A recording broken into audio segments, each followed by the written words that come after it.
I don't know. Like I have. Oh no! What happened? This J.K. is Dobbins. To the Broncos. J.K. Dobbins is officially a Denver Bronco. No. Good for J.K. I hope he got paid at least. I hope we got our pick. We How much did. they owe us? We did it. Fuck.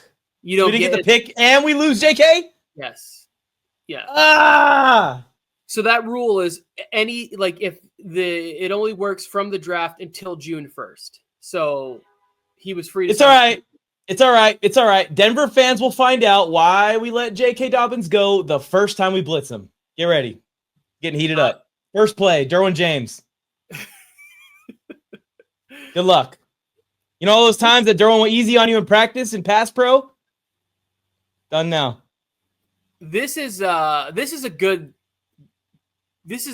piece to add to that Broncos room, right? Because like if they can't, Audric Estime had some fumbling issues last year. At least I think it was him. RJ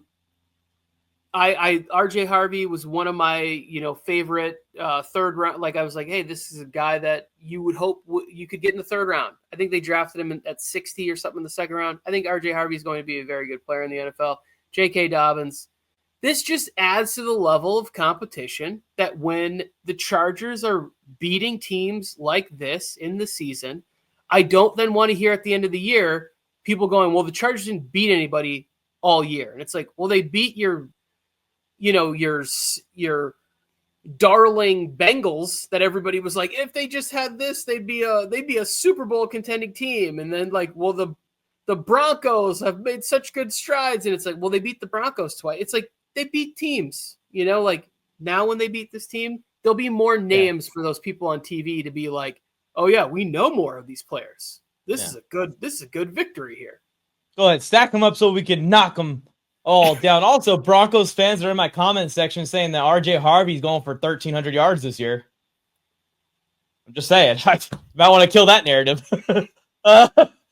Anyways, J.K. Dobbins just interrupting right before I was about to take us to talk about the Chargers, actually. Harbaugh had an interview on Pat McAfee. Just chatting bolts as he always does. There's no news here, Tony. I just wanted an excuse to talk about the Chargers. So I like the quote that he said in there where he was like, spoilers, I think we're going to be a right-handed team. I think he's messing with people's heads already, though. Like, he's already messing with people's heads. Because on the left side, we ain't weak. By any means. Well, left side was actually the side they did better at running the football team. That's what I'm saying. Like when Harbaugh got this team, the left side was our strength. So to sit here and now go, we're going to be a right-sided team. I mean, that's just the complete O-line to me. It is. So I watch this anytime Harbaugh speaks. I get all fired. Yeah, me too. Right? Like whatever he's talking about, I'm always like, man, I hope this interview goes for like 50 minutes. Like it's only 15. Yeah, exactly. Yeah, I watched it. I'm like, no, this can't be it. Tell me you're going to a commercial break and you're coming back. It's one of those situations where it's like he's going to fire up everybody he can when he talks, so that if they hear their name, it's like Coach was talking about me, right? Like he was saying positive things about me. They asked him about like, I forget how it went, but he was like talking about like elite players on the team. He rattled off like 20, like 15, 20 guys. It's like, he's not going to leave out anybody on this list that he wants to make sure that they're getting recognition for showing up there every day, working hard. And so like, I look at it and I go, he's like, we're going to be a right-handed team.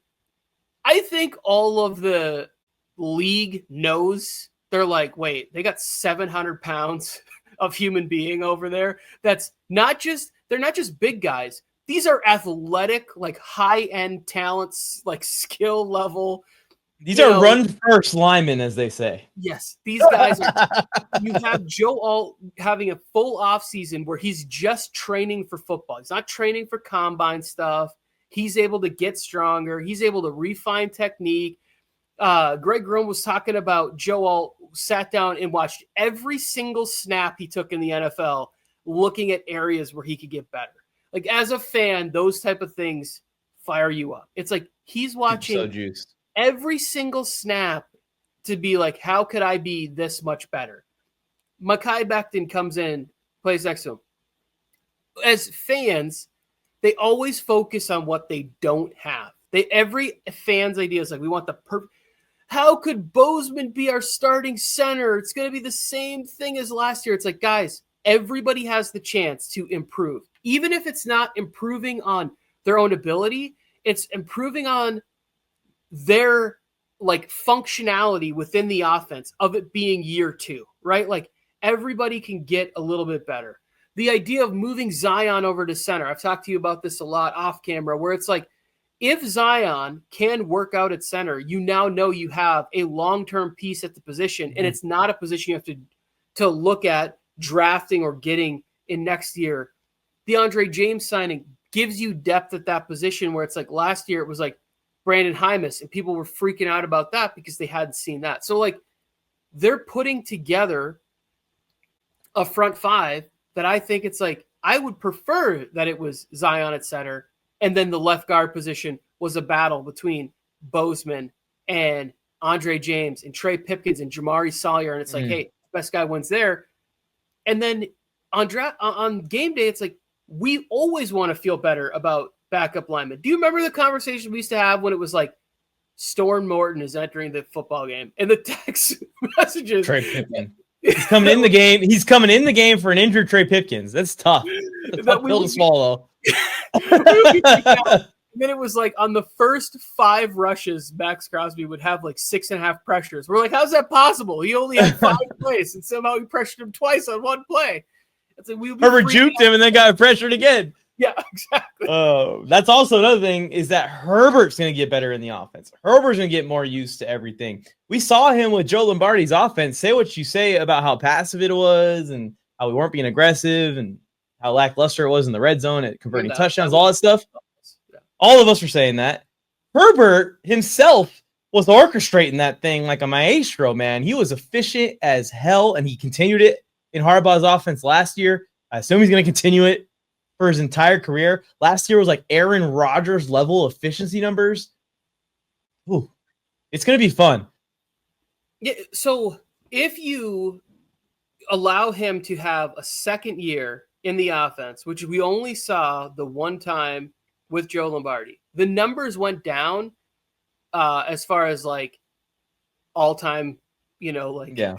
He didn't throw for 5,000 yards. He threw 4,700 instead. Yeah. Yeah, it went down to 4,800, so a big drop.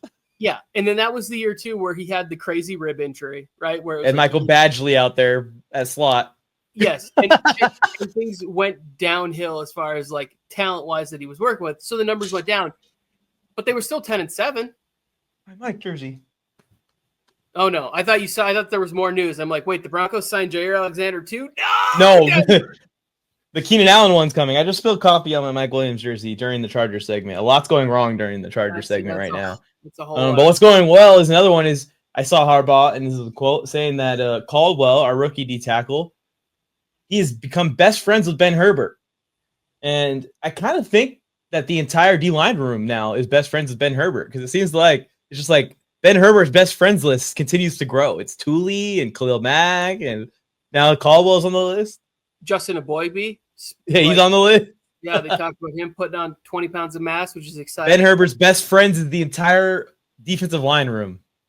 So here's the thing that I think that as Chargers fans will be excited about, and as me, as somebody who's been following Michigan football since I was a kid, it's like when Harbaugh got there, it was always felt like the guys that were on the roster, you know, the year before that didn't really play, or maybe they talked about them, or maybe they came in certain games or blowouts or whatever. By the next year, they were making huge strides in their abilities, right? And it was always like, it was about working together, you know, like as a team and moving forward, and not necessarily like the individual progress you were making, but as a unit. Now it's a little bit tougher because there's a more movement in the NFL than there was in college football years ago. Although now with the transfer portal, college is essentially becoming the NFL too.